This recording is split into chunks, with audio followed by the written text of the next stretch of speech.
you're having a wonderful day of classes. I was at work earlier today. My chef let me set up my laptop in the bakery. So I've actually been able to watch a bit of some of the classes, and they've been really fun. So I hope you're all having a good day. So as Eleanor said, my name is Lottie, and today we are covering Roman fried bread. One of the names for it that I have a lot of hard time pronouncing is Teganitai, I believe. So let me get my PowerPoint up and we will get started. And sure. Da-da-da. All right. And then we're going to minimize you so I don't look at myself. Okay, so full screen, F5. F5? Nope. That one. There we go. All right. So, Teganitai, Roman fried bread. Actually, I wanted to point out, so Greek and Roman, sometimes a lot of the research, when you're researching things, they tend to collide and mix Greek and Roman together. I realized this after I had posted this class, that the actual Roman name for this bread is the A word, Ater Dulcia. It is actually still around. It's evolved into a fried cake-like item, so it doesn't quite look like what we're making today, but that is something, if you do go to Rome, you can find. Teganitai is the Greek term for this this bread. I'm using this term because the original recipe that I found was a recipe recorded, not really a recipe, but an observation recorded by Galen that we're going to be looking at. So I just wanted to make that clear. If you guys want to go research this, if you look up Teganitai, you're going to find Greek sources. If you look up Ater Dulcia, you're actually going to find a modern Roman cake. So just to be clear on that. So moving on. So this class, we're not only going to talk about this bread, but we are going to be talking about the Vestal Virgins. And this is an example of something that I started as an A&S project and found that not everything can be an A&S project. I had trouble finding that primary source that I wanted to kind of jumpstart me on to the project that I was doing, which was to create a Vestal Virgin meal, which was supposedly they were religiously vegetarian for various reasons that I'll talk about soon. And I have found some very interesting secondary source research, but the secondary sources I find, they didn't source their material very well. So I'm still searching for that really good primary source. So I will tell you about some of the secondary resource theories that I have found. So we're going to also touch on bread in Rome, because bread in Rome was actually very important. And we will touch on why. And then we're going to go into the recipe and method. So let's jump right in to the Vestal Virgins. Hooray! So Vesta. Vesta was the goddess of the hearth. She didn't have a statue to herself. So, you know, like Athena had a statue. You can go see a representation or reconstruction of it in Nashville at the Parthenon in the park. She didn't have one of those. She was actually symbolized by a fire, a specific, almost eternal flame-like fire that were attended by her priestesses, who were called the Vestal Virgins. Now, these ladies were recruited when they were 6 or 7 years old, and they would be expected to do a 30-year term of service. These weren't just any girls. They were recruited from aristocratic families. So we're talking, you know, this is noble high-end folks here. Once they became a part of the priestesshood, they would be considered daughters of the state. So, they didn't really follow what their parents said anymore. They would follow what the state said. And the state could really tell them to do anything that they wanted. And even though they were daughters of the state, they had a lot of freedoms for a woman of that time period. They were, they could go about unchaperoned at certain times, and they also had front row seats at the Colosseum to all the gladiatorial games. They were like right near the emperor, which, I mean, if you like gladiatorial games, it's a good trade-off there. At any given time, there were 6 priestesses, and when one went away for, either she retired or she was sent away for being unchaste, or, we're going to talk about that in a minute, that then she would be replaced by one of these little girls. Now, their virginity refers to they would dress modestly, and they had, purity of body and spirit, and they were free of the wantonness and lusts of men. However, things happen. People meet people, and people are bad. And this is called, for a Vestal Virgin, it's being called unchaste. If you go and you be naughty with a man. And if somebody found out about this, you could be put on trial. Now, you could also be put on trial if you were innocent of this case. If something's going on in the town and they're like, oh, blame the Vestal Virgins, then as a daughter of the state, you just have to do what the state says. Now, the punishment for being unchaste was to be buried alive. However, being buried alive in Rome at this time was illegal. So what they did instead was they had this underground room for you. Had a bed, and it had some maybe a pitcher of milk and some olive oil for your lamp, and maybe some bread. And according to certain scholars, there may have been the corpse of your dead lover in there also to keep you company. And then the room would be sealed up, and you would be left to your own devices to starve or suffocate.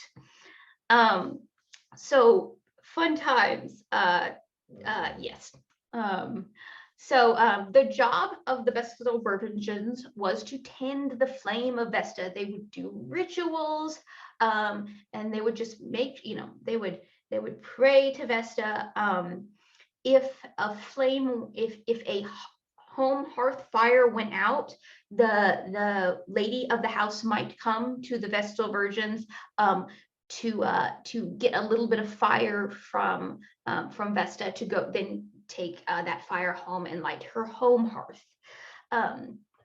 So the fire, especially to not only to the virgins, but this fire to Rome was very sacred.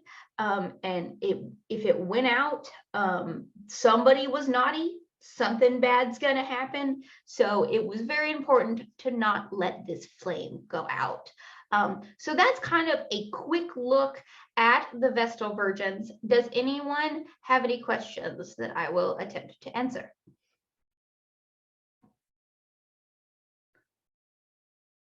I'll check the chat real quick. Is anything in chat? They could go to the call. Okay, I don't see any questions in the chat. All right, so moving along to I hit the right button. Hit the right button. There it is. 2, the importance of bread in Rome. So the city of Rome was very urban. It was just like wall to wall people. Supposedly at one time there was a population of about 1 million people. Mary Beard has this really great documentary where she goes into kind of the regular people's lives of Rome, and she shows us the tiny apartment-like living situations they were in. And I'm not talking like, a big apartment. I'm talking like a tiny 1 to 2, maybe 3 people abreast laying on the floor type of room. These people aren't really living in their homes as we do today. It's really just a place to sleep or a place to rest. So therefore, they're not really cooking in their homes. And even the higher citizens who have the bigger homes, who are richer, and they can afford to have slaves, and those slaves would be cooking for them. Really, they're very small kitchens.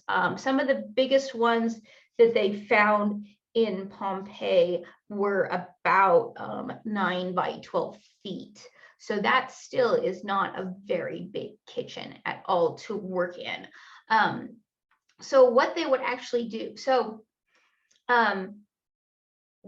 being an urban city, it's not really agricultural. So all the food is being brought into the city. There's a town of Ostia, Italy. It's just down the river. I didn't write the river down.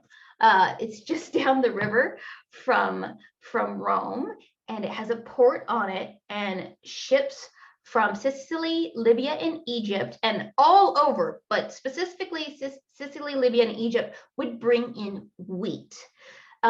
This wheat would then be doled out as a corn dole.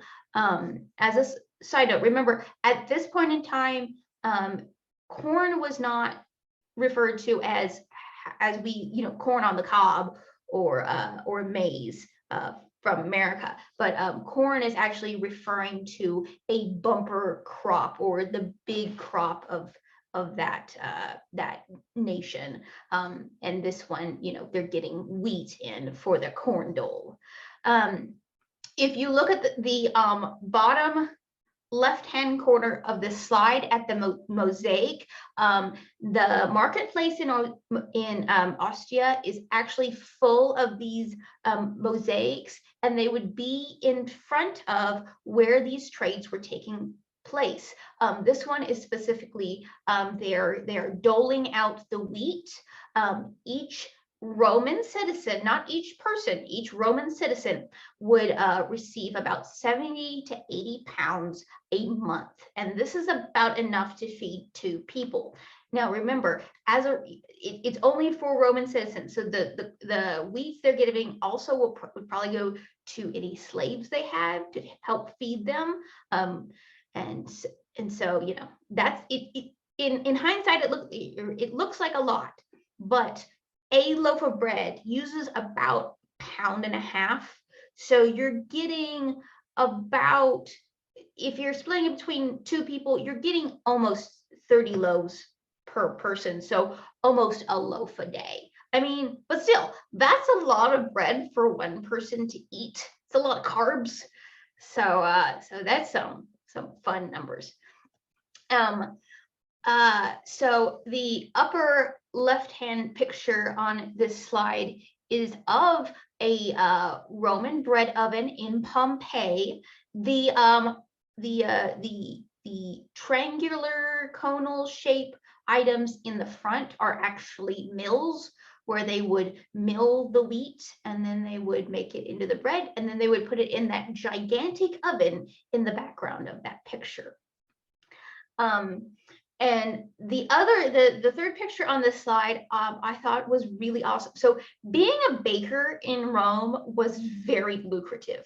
This is a gigantic grave of a baker. His name was, oh, nope, can't find the note. Yeah, starts with an E. I want to say his name was Ulysses, I believe. Don't quote me on that. But this, along the top of this tomb are friezes of different stages in the bread making, and then the circles are supposed to represent kneading machines, which I haven't looked into Roman kneading machines, but interesting, and fermentation fermentation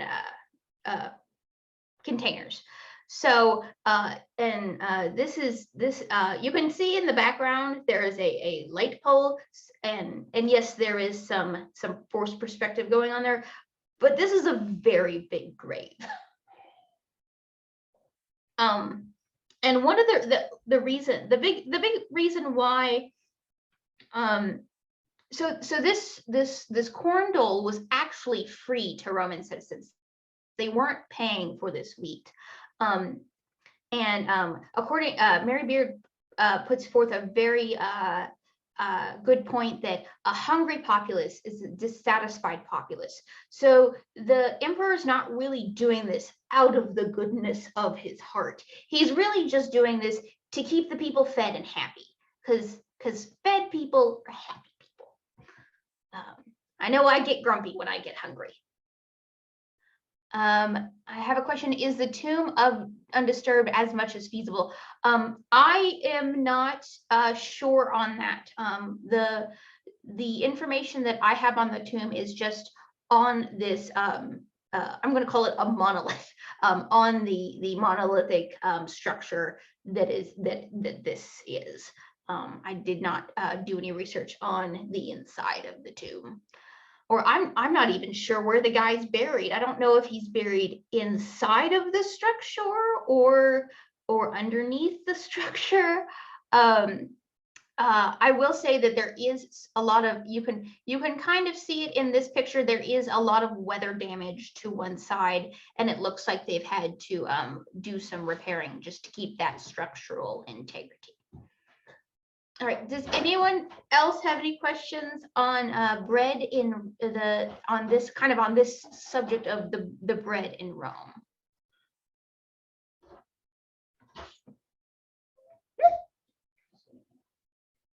All right, so moving along as I spill water all over myself.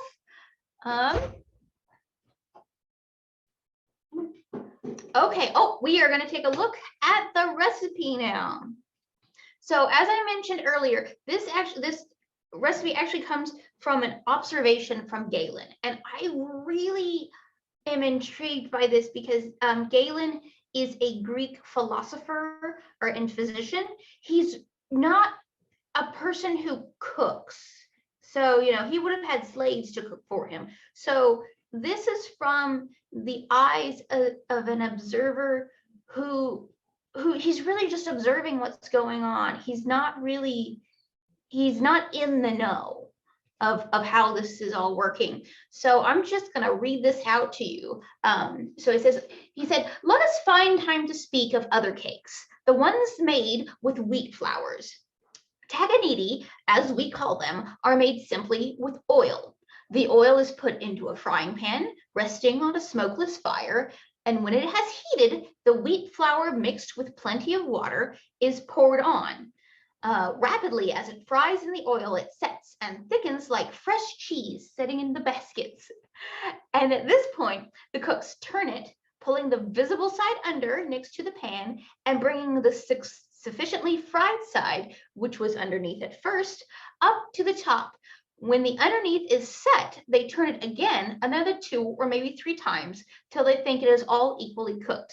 Some mix it with honey and others again with sea salt. So I hope that you all have this wonderful visual in your mind of this Greek man just kind of sitting off to the side, maybe watching some slaves cooking this over a fire and going, well, this is very interesting.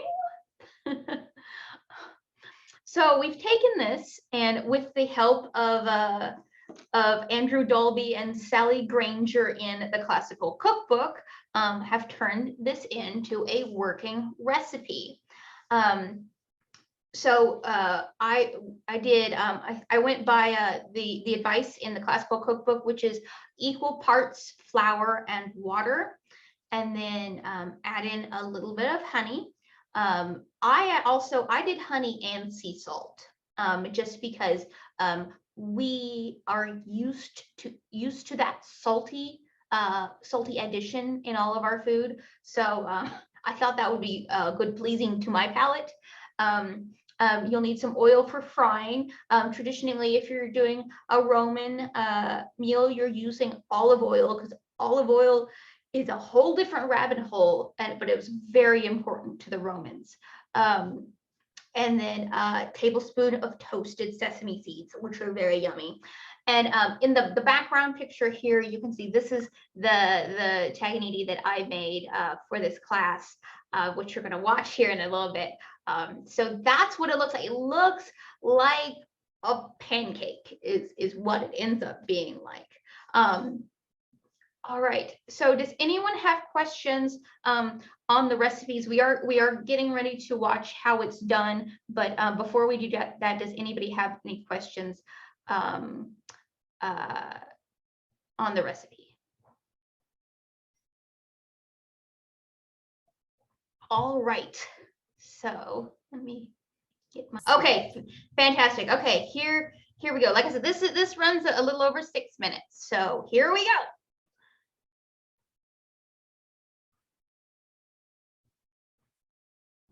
Hello and welcome to the kitchen. It is time to get going on our fried bread. All right, so we've got all our ingredients here. We've got our flour, our oil, our honey, our water right here, which I'd like to make a note that I'm using a warm water. I found that if you use honey in cold water, the honey just wants to sit there. It doesn't really want to mix in. So I decided to do warm water today. And then to finish off, I've got some toasted sesame seeds. Oh, and some salt to add in too. All right, so I've got my flour and I've made a little well in the middle already. So we are just gonna pour in our water and our honey. Get that out of there.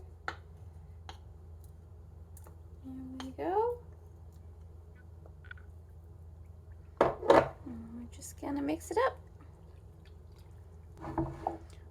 All right, so it's looking really nice. Not too thick, not too thin. Before I forget, I'm gonna add in a little pinch of salt.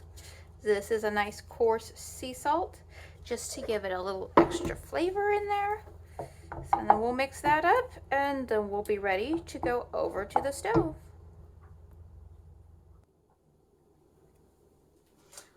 All right, so I've got a nice thin layer of oil in the pan, as you can see, and it's very hot. I've got it on a medium heat.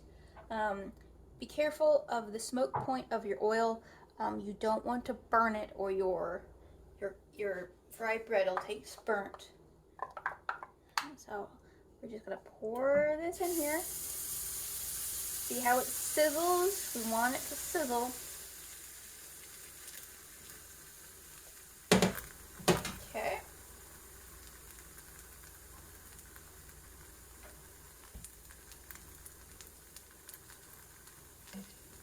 So what we want is we want a nice release from the bottom of the pan. And we want it to be a little brown on the bottom before we flip it.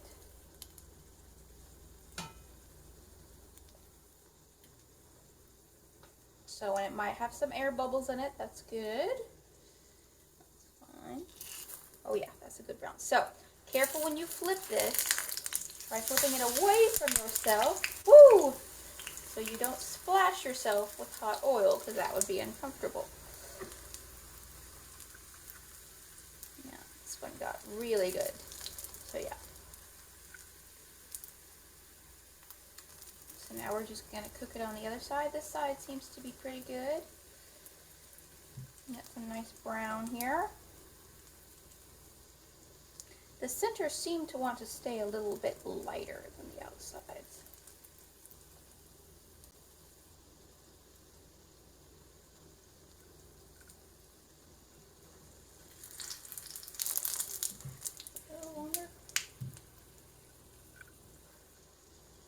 You see, this would be super easy to cook over a fire in the type of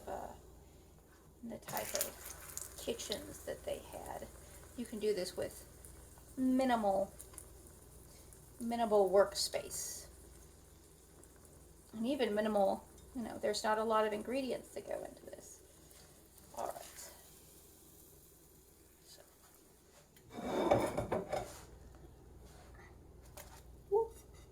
pop that onto my finger to where it's hot so you can kind of see how they've progressed with my learning to make these. So this one's, I think this is the nicest one so far. This one's pretty good. So we're gonna do another one. All right, so we've got our plate of fried bread. I put them on a towel just to kind of soak up whatever extra oil was coming off of them. And then I took one for myself and I drizzled it in honey and I put some toasted sesame seeds on there. So let's see how it tastes.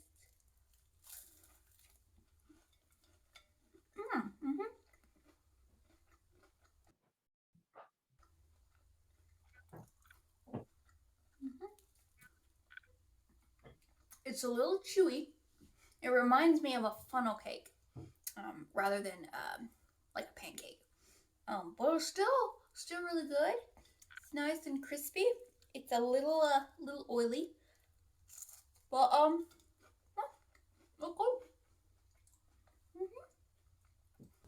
Before I eat all of this, I'll show you. So this is kind of how the cross section of it looks. But I still wanted to be really light in the middle. I don't know if I could have got it to cook more in the middle. And it's got these nice, I really like the edges. The edges are really nice and crispy. But, you know, but they're still light in the middle. So it's just, the center doesn't get as crispy as the edges. I'm gonna eat all of this. Because even though it's a little oily for my taste, it's still really good. Also, it's covered in honey.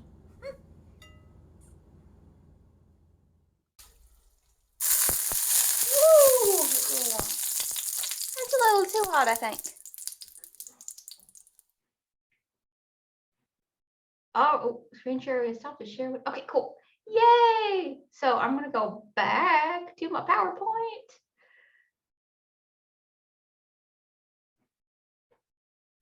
There we go. Da, da, da.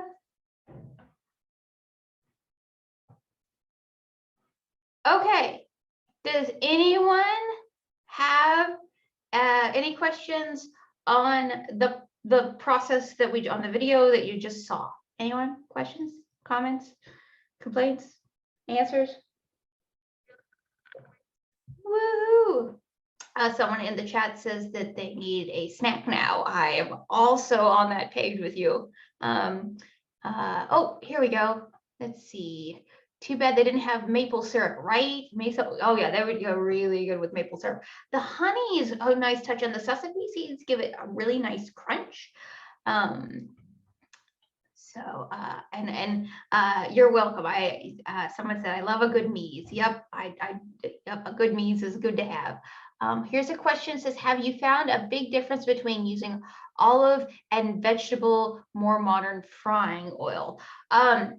So with oils, you just have to pay attention, kind of like I was saying in the video. The difference really is the smoke point. They will have different flavors. The olive oil versus like a more neutral canola oil or sunflower oil, just because olive oil itself has that olivey flavor to it. And you know, like I said, there are neutral oils and there's like more flavored oils. So if you use a more flavored oil, like an olive oil, or maybe even an avocado oil, because that's out there now.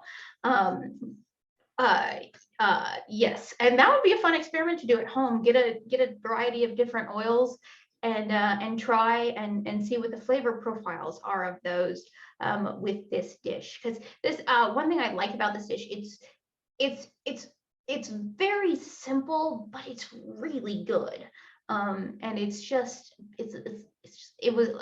I was very surprised. I was not quite sure when I first made this how it was going to be, but it's just, especially with the honey, it's just the right amount of sweet and savory and crispy edges.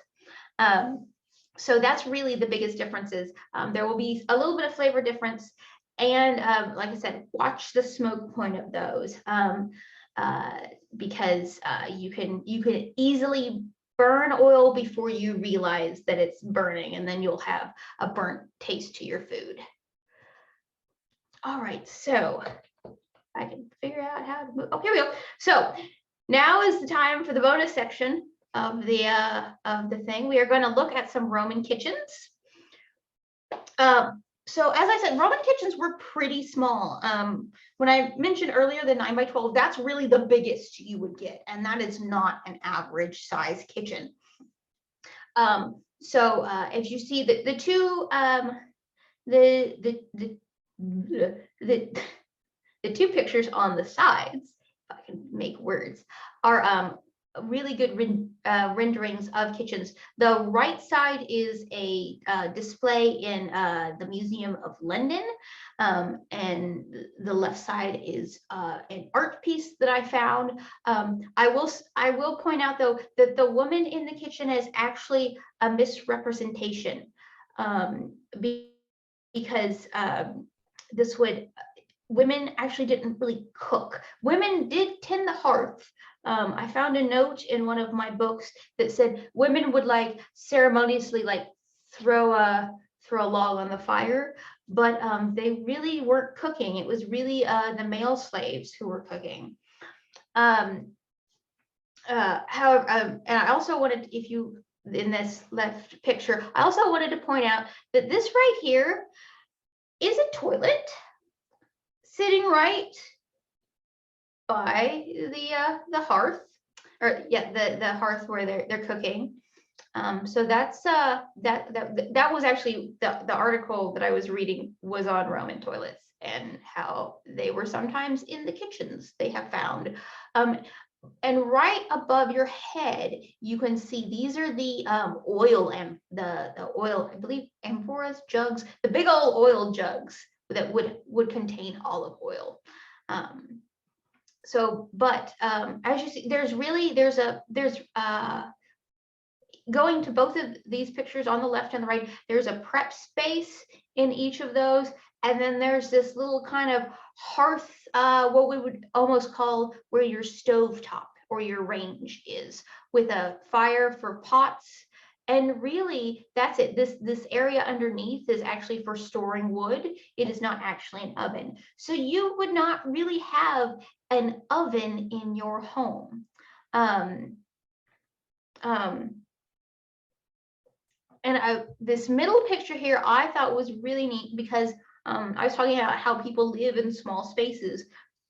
And if you're living in a small space, this would be something that you would use to cook. It's a very tiny hearth kitchen fire. Which also reminds me, I totally forgot to tell you what the Vestal Virgins have to do with this bread. So I'm going to cover that right now while we're talking about the Roman kitchen. So it's theorized, and this is where this is all theory, this is all secondary research. This is where I haven't quite found that primary source to give me a jump forward yet. But it's theorized that the Vestal Virgins were vegetarians because the meat was for the goddess, so they would be sacrificing meat in their rituals. And also because the fire is the goddess, they would not really be eating foods that were quote unquote touched by fire, is what I found from one scholar. Again, didn't post their resources. So this is all theory. This is not fact. So that got me to thinking about kind of what they would have eaten and how things would have been cooked, because maybe fire wasn't good, but hot coals, you can and Galen mentions that this pan is heated by hot coals, not by a fire. So the baking oven would have been heated by a fire. So if I take that theory that they can't have fire and bread is important, how are they getting their bread? And I came up and I found this recipe. So this is what the Vestal Virgins have to do with this bread recipe. And I'm so sorry, I forgot to point that out when I was talking earlier. However, oh, I have a question. I might have missed it. Where did the fry bread in the ceramic pot and flat stuff? Oh, where did they fry the bread? So, Yes. Okay, so if you look at the we'll look at the London because it's an actual physical place. This is a reconstruction of at the London Museum. So the white part here is a I call them elevated hearths. It's a range. It would be our modern day stovetop. So you can see here where there's been oil, and they've actually done a really good job of rendering oil and fire going up this wall here. So underneath this grate that this pot here is setting on, there would have been a fire. You actually see these in, if you look at, this actual range, you can see throughout, not just the Roman period, but throughout the period leading up through time.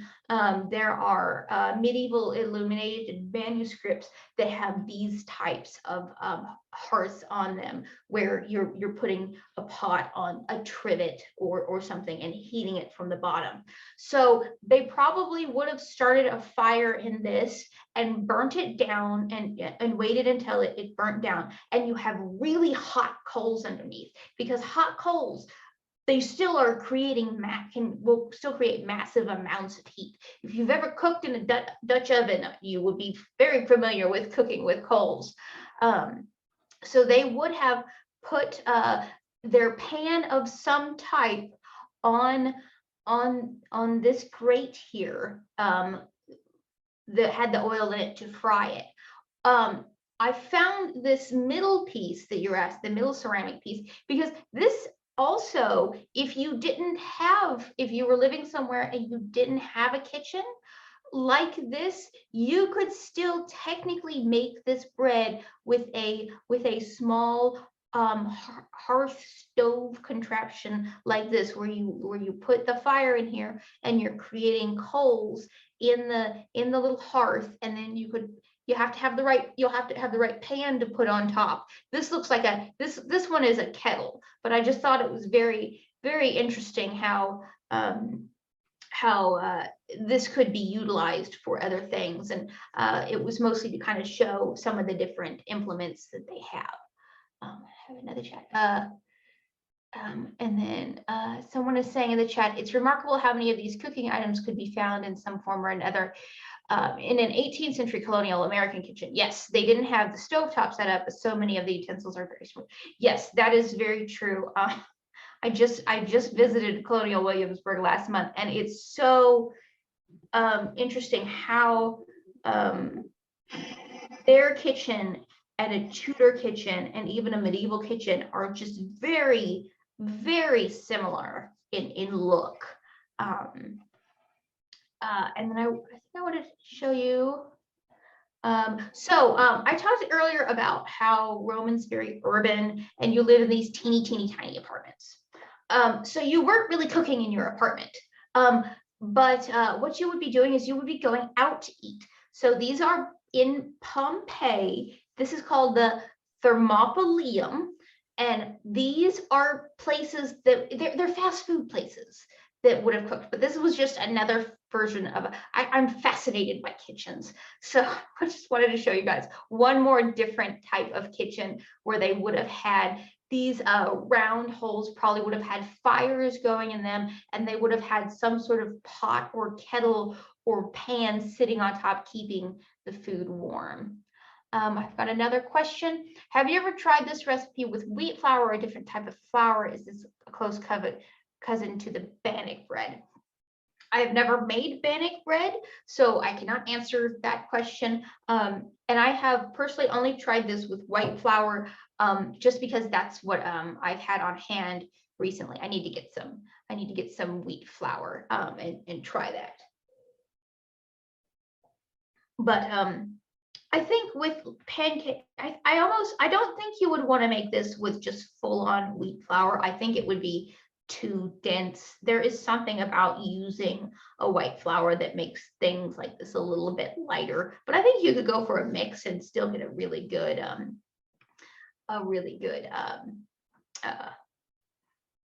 chew on it, or crumb. All right, do I have anything else? I think I have one more slide to show you. Oh yes, okay, this was just fun. This is a 1st century bronze baking pan. Isn't that fun? And that's really all I wanted to show you on this one, because look, it's bronze and it's got little things in it. And I am obsessed not only with kitchens, but baking implements, because that's what I do. So lastly, I'm going to give you my reference slide. I recently watched a class where the instructor said, if you would like to take a screenshot of this, go ahead. So I'm going to put this up here. And if you would like to take a screenshot, you may go ahead and take a screenshot.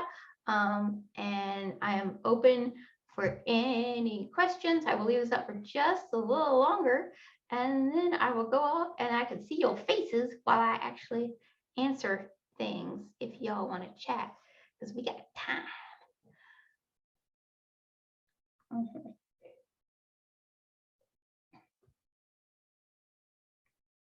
Ooh. Oh, thank you. Goodbye. There's somebody is leaving on the chat. I'm saying goodbye.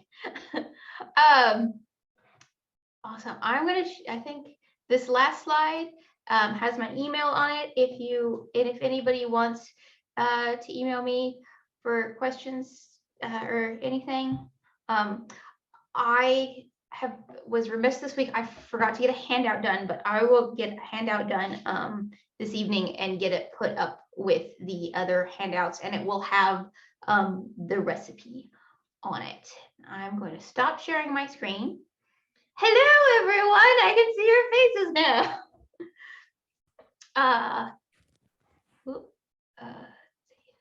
There we go. Hello. So does anybody else have any questions on this? I have a question. Yes. I was trying to get my question is the type of pan that they would use, would they have used bronze? Would have they used a flat, like could you do a flat stone concept? I think because you're frying things, I think probably a bronze pan. They especially from the things I'm seeing from Pompeii, they had a lot of bronze implements in there, and it's kind of, and bronze would have had that it would have heated up better than I've seen some like 13th century clay looking saucepans, and I don't think they would have heated up as evenly as a bronze pan would have for this. Awesome. Well, for those of you who are following along, this class is actually part of a class series called In the Kitchen with Lote. This was the 2nd class. I will have a 3rd class. I think it's in 2 weeks. I will be doing a recipe from the first 15th century cookbook published in the Netherlands. It's called Fried Cream. It's very interesting. And what I'm going to actually be doing with that class is I'm going to be showing more the process of redacting the recipe, and kind of my process of taking this period, couple sentences that you might have and turning that into working recipes. So that's what the next class in this series is going to cover. I hope you've all enjoyed yourself, because I sure have. The only other thing I wanted to plug was, so I have a new project going on. I am compiling a mid-realm cookbook, and I want to include as many recipes from the mid-realm and even beyond the mid-realm in this cookbook. I did this with my grandma's recipes, where I compiled all of our recipes and the cousins' recipes. And I was like, why don't I do this for the kingdom? Because there are a lot of people out there with recipes, and we all love sharing. You're here because you love food, and everybody who loves food tends to love sharing recipes. So I'm going to pop the link to the information on that in the chat for you all. Since I have your attention, I will plug this. So I only have 3 recipes that I've collected so far. So yay! Lottie, can I share that to the cooking channel in the Midrealm Discord too? Oh yes, please do that. Please do that. I have not done the Discord thing yet, so yes, I would really appreciate if you would do that. So I'm giving myself like 6 months to try to collect them.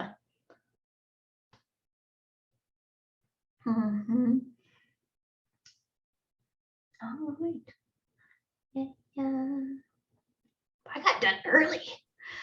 So I have a question. I had my hand up, so I'll just do this instead. Because I did the little reaction thing. So, so you've obviously done this version of the flatbread or the fried bread. Where do you want to go from here? I know it's part of a series, but what would you do differently next time with this recipe? And you know, was this an iteration in how you ended up there? Like, I mean, you went off of obviously a logical variation of flour to water mixture, sort of based on similar. I mean, out west it would be, in Canada and Alberta would consider to be bannock. Okay, yeah. So what would you do differently, and were there any other variants that you saw? Like, did they add anything to it? This was really, truthfully, this was really the only variant I looked at, because I could not find it. It was one of those, I found an article, it's in my research, that the British Museum posted, and they referenced the same I found it in the classical cookbook. They referenced the same source in recipe in here. So I think Andrew Dalby and Sally Granger, who did this, and I know Sally Granger's worked with the Apicius books before. I think this is really the only iteration I have found. Like I said, I looked up the Roman name, and all I found was this modern cake that I couldn't really figure out exactly what it was, other than looked like a cake, and it looked like they fried the cake, but it looks like an actual, like what we would like like an 8-inch white cake, like a single layer white cake is what it looked like. I like some of the ideas that I got from this class of experimenting with the different oils to see what the taste is, and experimenting more with different flours. Unfortunately, this class series, because I I have a kind of a limited amount of time to work on and develop each of these projects. So, but it gives me a good jumping off point for when I go, after I get done with this class series, I can kind of look back and see. So that's kind of, I want to do some more experimenting with it, definitely. But yeah, but I thought it was really good how it was. There's nothing wrong with saying that it tasted good and it was okay. There's nothing wrong with saying that. Yeah, no, but I think there's always room for fun experimentation. It would be fun to try with different syrups. I like it. I think I would like to put some fresh fruit on top of it. I think that would be really good. A little cream, make a little sweet.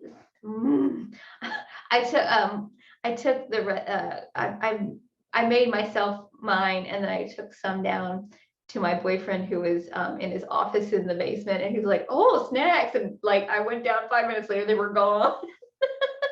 That's a good sign. That's a good sign. I was like, okay, somebody else likes this. I'm not crazy. But it's strange how, and it's been a long. I'm just trying to think back, because I made funnel cakes for Labor Day thing with my youth group in high school. And all I remember is it looked like like a very thin pancake batter. I was not part of mixing that up. So, and that's what this ends up looking like. I was worried that with the 1-to-1 ratio, it would be too thin and I'd want it thick. But it's really, that 1-to-1 ratio is really nice. So yeah, I was actually very happy with just how the recipe was. I'd like to do it outside because it's one of those that you don't really have to have like a measuring cup for. You can have, here's my bowl. I'm going to do a bowl of flour and then the same bowl of water, and kind of have as you do when you're camping. So yeah, thank you for the nice question. I'll just go off for a while. I'm a foodie person, so Yay. foodie Laurel too. So there you go. So. Well, I highly recommend trying this out. But yeah, I also like having these classes because they give me some good ideas to next time I make this, because I will be making this again. What could I do differently? So yeah. Well, thank you very much for the class. I'm gonna kick off and go to Roost Food. So yeah. Awesome. Yep, I'm going to Roost Food as well. Y'all have fun. Thank you for coming. I look forward to your next class. Thank you so much.